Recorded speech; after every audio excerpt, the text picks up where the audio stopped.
You got people and families out here in the United States that are struggling. I just paid $600 worth of utility bills in 1 week. Yes. All right? I haven't got enough money to feed my family, but I make too much to get food stamps. I don't even make $10 an hour. Right. Now, if you took that money and subdivided it between the taxpayers in this country, we would stimulate the economy. You know why? Because we'd go out and pay off bills, pay off tax debts, create jobs, and buy stuff that we need. Caller. That's how you...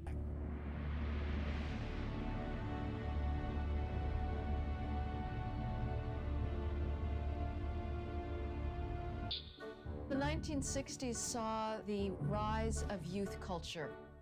America had become so wealthy through its free enterprise system that young people had huge disposable incomes for the first time. All of a sudden, they became the center of the universe, and you had a reversal of what for centuries was a traditional structure of authority, which was that older people knew than younger people, and they were revered for their wisdom. One of the awful things that happened in the 1960s was the sense, that phrase, you can't trust anybody over 30. What it meant is you can't trust any civilization beyond our present time horizon. Wally, does the story of Pandora have any particular significance for you?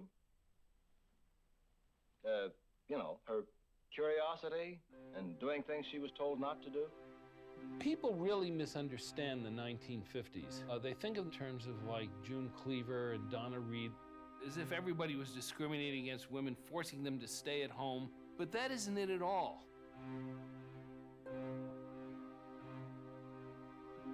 They grew up during the Great Depression. They were surrounded by death. They were surrounded by starvation. They were surrounded by bankruptcies, homelessness. Just to survive, they had to go to a soup kitchen. These same young women, their brothers, their uncles, their fathers were tortured on the Bataan Death March, were slaughtered like fish in a barrel on the beaches of Normandy. They were tremendously traumatized by that. And the main objective is that their kids would never have to go through anything like that again. These are mothers who had suffered their whole lives. They considered a home with a white picket fence to be the dream of a lifetime. They lavished enormous amount of love on their kids. They gave them anything they wanted, gave them all the attention they wanted. So these kids pretty much grew up getting their own way.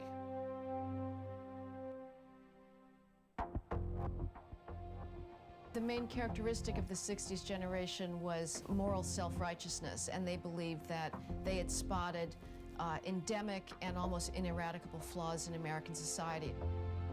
So they rebelled. They rebelled against their parents. Girls who had been taught by their mothers to be modest decided to flaunt their sexuality. Boys who had been taught to look great and keep their hair short began to grow their hair long and become hippies. And so the substantive issues were superseded by a wallowing in narcissism, a belief that they were the first generation in history that had a moral sense and had the capacity to tell adults how they should lead their lives.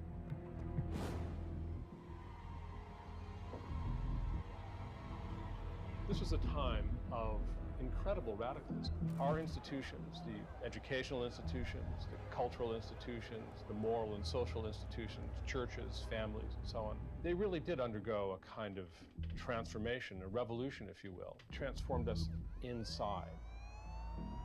The destructive aspects of the culture of narcissism was the idea that you couldn't expect individuals to live up to traditional moral standards. And immediately we lost our connection with the past. It was a betrayal by the elites that's, I wonder if it has any precedent in it. The reality is that an entire generation of activists took this up. People that were in positions of influence in government recognized the value of the Alinsky method and used it to advance their social agenda, which ended up being very destructive for this country.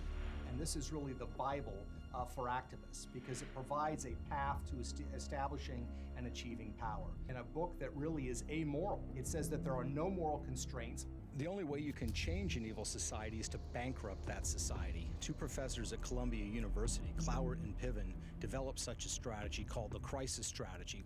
The essence of the Cloward-Piven strategy was to sabotage and destroy the capitalist system by creating bureaucratic demands, excessive regulations, and entitlements that would lead to economic ruin, economic collapse, and bankruptcy.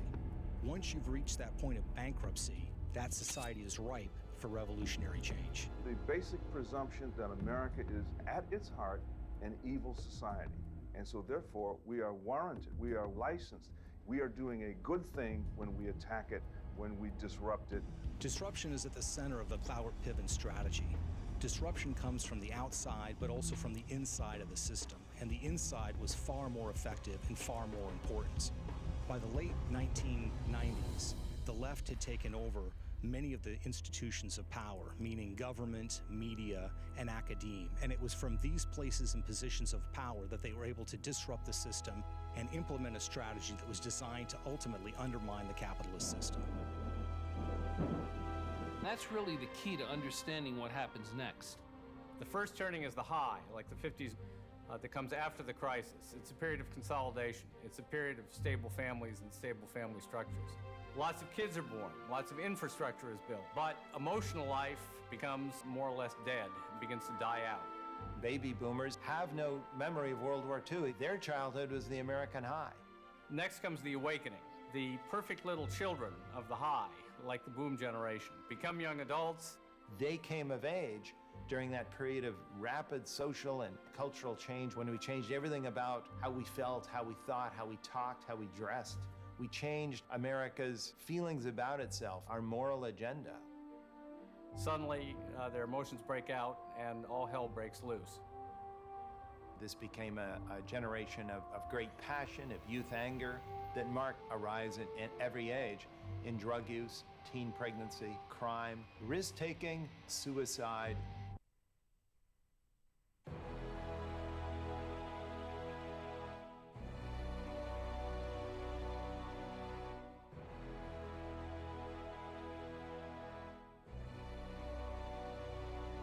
Chesterton said that when men stop believing in God, they don't believe in nothing. They believe anything.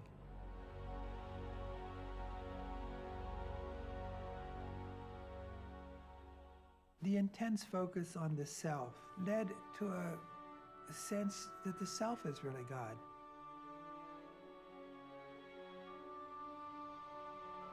It was all about me. It was me. I'm the most important person in the universe, and I'm going to satisfy my desires. And you come out with this insipid ethic of self-fulfillment. We got to have all the things that will make us feel good about ourselves, and we can give up all those virtues. That, I think, has been a prescription for disaster. They had forgotten all those work ethic virtues, not just the work, but the virtues that go along with it. That's what's happened in this case. We have these mothers who raised their kids in the 1950s, determined to make sure that their kids and grandkids would never have to suffer like they did during the Great Depression and World War II. But in overprotecting their kids, they launched something in the 1950s, which is a tidal wave that's now reaching our shores today in the 2000s. And they're bringing about exactly the tragedy that they had tried to avoid. Law of unintended consequences says that not only would we have to live through that pain, but we would bring that pain upon ourselves. That this sense that there was no risk, there was no mountain we couldn't climb, that same generation created financial Armageddon. Not just for themselves, but for their children, their children's children, and they wiped out 200 years of financial responsibility for their ancestors, all in about 20 years. A lot of what we have just seen is a kind of a real-world dramatization of those ideas that became popular in the 1960s and 70s and that had a dry run then. That, I think, has been a prescription for disaster in some very concrete ways.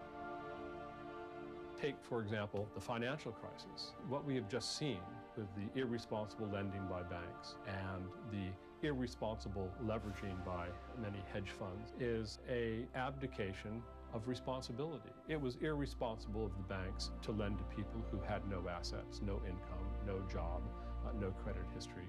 It was irresponsible of the people who took those mortgages not to pay them, to walk away from them. It was irresponsible of a hedge fund to leverage itself 30 times and expose itself to catastrophic consequences should something bad happen, and something bad did happen. The old guys in the basement with the green visors, looking at the numbers, making sure that, hey, we're not going to take too much risk because I'm not going to lose my house. Everything was handled in a very fiscally prudent, very conservative basis. That's why when you look in the publicly traded companies, there is no liability on the people who made the decision. So you could wipe out the company, you could send it to zero, but these guys who paid themselves tens of millions of dollars, their houses are safe, their boats are safe, their cars are safe, their wealth is safe. It falls on the shareholders and the taxpayers. And it's a generation that allowed excess, individual excess, and you'd have to say greed, to run rampant throughout our institutions, and particularly at the highest levels of our institutions, as they reach the age of the CEO, of the top manager. And they have led us, late in the third turning, to a very dangerous situation. Trade is critical to the mess that we are in. From after the Civil War to the 1960s, America was the world's foundry. We won World War II and World War I essentially by outproducing the Germans and the Japanese. Over the last 30 or 40 years, we've essentially deindustrialized America. In the past, we would lose some jobs during recessions. We could get some of them back during booms. We've never had the kind of deindustrialization we've had over the last 10 years in American history.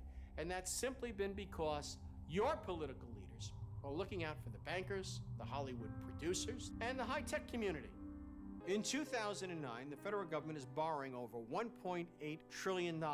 That comes to more than $150 billion a month. Next year, it'll be $1.4 trillion, and we're going to continue borrowing over $100 billion a month, over $1 trillion a year. The money supply has tripled since October of 2008. Tripled. They have printed more money than has ever been printed in the entire 225-year history of the United States put together. It's gone. The forgotten man today is our children and grandchildren, because we're taking the money and we're leaving them with the debt. The grandparents are robbing the grandchildren. We're loading the debt on their shoulders and telling ourselves a little bedtime story that'll be all okay.